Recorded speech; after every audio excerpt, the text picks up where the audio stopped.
Hey there everyone, how's it going? Trem here, hope you're all doing well today. So today I'm going to talk about a motorcycle mod that I believe could be one of the best for value for money, and it's one of these mods that I always have in the back of my mind, for example, but you don't realise how useful and good it is until you actually have it. So we're going to go over that today and a couple of other things as well.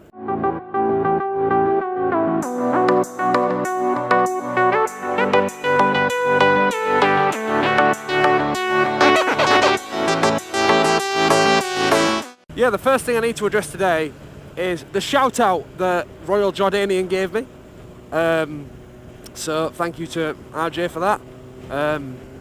Made that trailer well over a year ago now, so a lot of old footage in it, but nevertheless, sub count has risen, got some new people, so welcome all you new people to the channel. You guys will probably already guess what I'm all about. It's all about reviews, motovlogs and gear reviews really, and adventure trips as well. So yeah, we've shot up to well just over 700 subscribers, which is absolutely phenomenal. Getting ever closer to that goal of 1,000. Never reached 1,000 subs, never thought I even would reach 700 to be honest, so that's mad. So thank you everybody who has subscribed and joined the Tremoursphere community really. Believe it or not, we're in mid-October now, and this is one of the best weekends we've had in a couple of months, which is just bizarre because, you know, how things normally work, you would presume, oh, you're in October now, you're getting towards November, you know, you're not really going to be able to get out on your bike much. Well, it's not the case, is it? If you guys can't really tell what I'm talking about, it is the RAM mount phone holder, but it's not just a phone holder, and that's what I'm going to be telling you guys about today. Let's talk about the matter at hand. This is the RAM mount, and this one specifically is a sports bike RAM mount. Now as you can see, it is a phone holder. I can look at my phone. Now the point of having this is, especially when you've got a Bluetooth device on like I have, if I get a phone call, I can see who's calling me. I can check the time on my phone if my bike doesn't already have it, which fortunately mine does, but if it didn't, you know, that's helpful to know.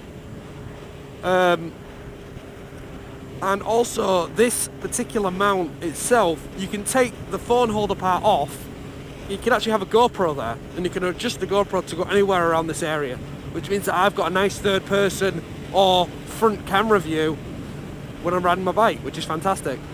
Now, the thing with phone mounts in particular is, especially on a sports bike, there is nowhere to clamp your phone, so you need to get a fork stem kit, which is that little bugger there. Now the fork stem kit is, the whole thing really costs about 60 quid, 60 to 70 pounds. It is really worth it, it really is. But I think it could possibly be cheaper for somebody who doesn't have a sports bike. It's the stem kit that seems to make it cost so much, because there's three parts. There's the stem that goes into your stem forks. It takes a bit of DIY, but I mean, I am shocking at that kind of stuff, and I figured it out all right. So in essence, you have instructions. You have to cut this piece of rubber, put a screw through it, and essentially when you tighten it up inside the stem part in there, in your fork stems, it expands the rubber and it will never pull out. Well, unless you slacken it off, it won't pull out. So you've got a lot of good phone security there. Then you've got the extender part, which is what you can attach the GoPro with, and then you've got the actual X grip, which is what you see in front of me. The X grip also has a rubber elastic band that goes over the corners of your phone for even more security. It's just a really, really good thing to have. Now, the reason that I've never had one prior to right now is because I always thought when you had one, it was only ever going to be for that bike. So you'd spend 65 quid on it for the CBR, and if I was like in, I don't know, a couple of months time, if I was a bit like, you know what, I really want an R6, and I go buy an R6, and then it's like, well, that's 65 quid for the phone mount, it's just gone down the drain. That's how I always thought it would work. And you know what? That isn't true at all. It isn't true.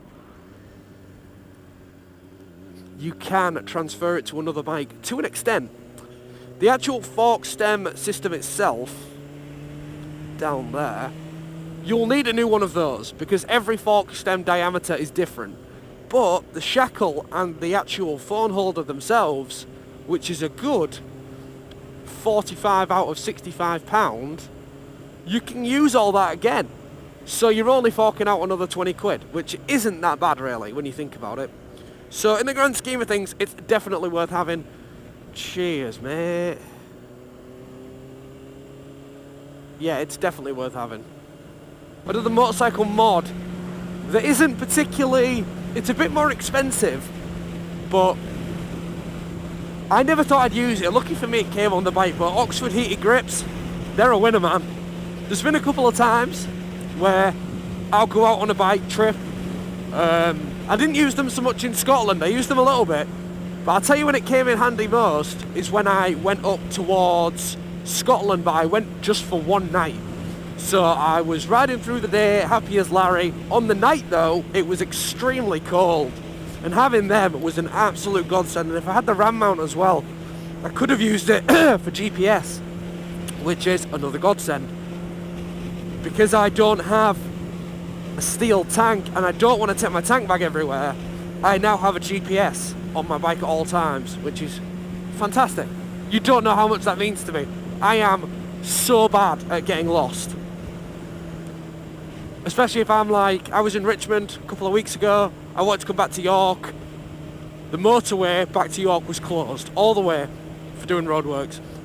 How the hell am I supposed to know how to get home? There's no signs for York and there's no signs for anywhere that I know where it is. So, my phone's in my pocket because I have nowhere to put it. So I just had to listen to it through voice. It would have been a lot easier though if I had the X-Ram. It's just easy, isn't it? It makes riding easier. The Sena Bluetooth is one I've done a review on a while ago. I could really use to do an updated review on that, to be honest. Now I know how they work a bit more. I'll admit though, Sena are not foolproof systems. There is a lot of things that are wrong with Senas that really need to be looked at. They've just brought out the 30k, but the 20S has a lot of problems with it in my opinion. A lot of the problems, like it not being waterproof. Man, that is massive. How can you not have a waterproof device that is external on your helmet? That is just bonkers, especially when you're paying £200 plus for them. Then you've got the issues of pairing. Luckily they've sorted that out on the new 30k, but I mean, that should have been something that was sorted on the 20S. You can only pair to people in certain orders. You can't just pair to like me pair to Ozzy, Chris pair to Ozzy, Chris pair to me, you know what I mean? It has to be done in a certain order instead of just pressing a button and everybody connects. That's how it should work. And there's also the age-long problem of connecting with other devices that aren't Senas. The Sena Bluetooth audio backpack, which comes in at around £90, basically records super high quality audio for your GoPro by your Sena. So your Sena's microphone is used to create this super high quality audio, which is fantastic. Not only that, but I've had a lot of people ask me on videos, Trem, how come you can hear other people talking on your GoPro video? Because the Sena Bluetooth backpack records everything. So if I'm having intercom conversation with somebody, it will pick it up. And that is how you can hear my friends when I'm riding with them without using their footage or them having to have a camera themselves. So it's amazingly good for that. And it's really good quality as well. So if you are a motovlogger looking for very good audio quality and to record other people, seriously take a look into that. There are some drawbacks with it obviously, as the backpack itself has to be charged. So if it does happen to die, you are stuck because you have no audio unless you carry a spare microphone around with you like I do, and I just strap it on and plug it in. That is one setback. The other setback is GoPro Hero 3 and 4 again have an amazing feature of being able to plug an external power source into the back of them. meaning that I use power banks when I'm going on trips so that I don't have to change my battery every hour. I have small power banks that are like that big. They fit in my pocket, I wire them up to the GoPro, and I can record for like 6 hours at a time, which is absolutely fantastic. Another thing to consider when you are if you are actually watching this video and you're like, wow, that's a really good device with the phone holder, the X RAM mount, please consider the size of your phone. This is a Samsung S7. This is a small X grip. If you have a larger handset, you may need a large X grip. You need to clarify that with the motorcycle shop and the phone you have first, because I didn't think my phone would fit in the small one, and it has. There are sizes. I think the small one is 3 to 3.5 inches and the large one is 4 to 4.5, something of that sort. Just have a look on Ram's website. They do tell you what phones fit in what size X grip, so that's something worth noting. But seriously, anybody who has a sports bike, a naked, anything where they think that would come in handy for GPS or anything, it's seriously worth the money. But yeah, that's it. I'll probably next video, when I show some of my gear that I use and such, I will have the GoPro on the X mount, on the RAM mount itself, and you can see how that looks. And I'll show you how it can be adjusted, because you can move the shackle anywhere you want. So we'll see how that turns out. But thanks for tuning in today. I hope you guys find that mod useful and the other things that I've mentioned in this video. And again, thank you to everybody who has subscribed to my channel recently. Welcome to the Tremoursphere community, and I hope you enjoy the videos to come. Any videos that you'd like to see in particular, please comment down below in the comments, and I read and reply to all comments. So that's fantastic. I'll see you guys in the next one. Cheers for tuning in. Bye!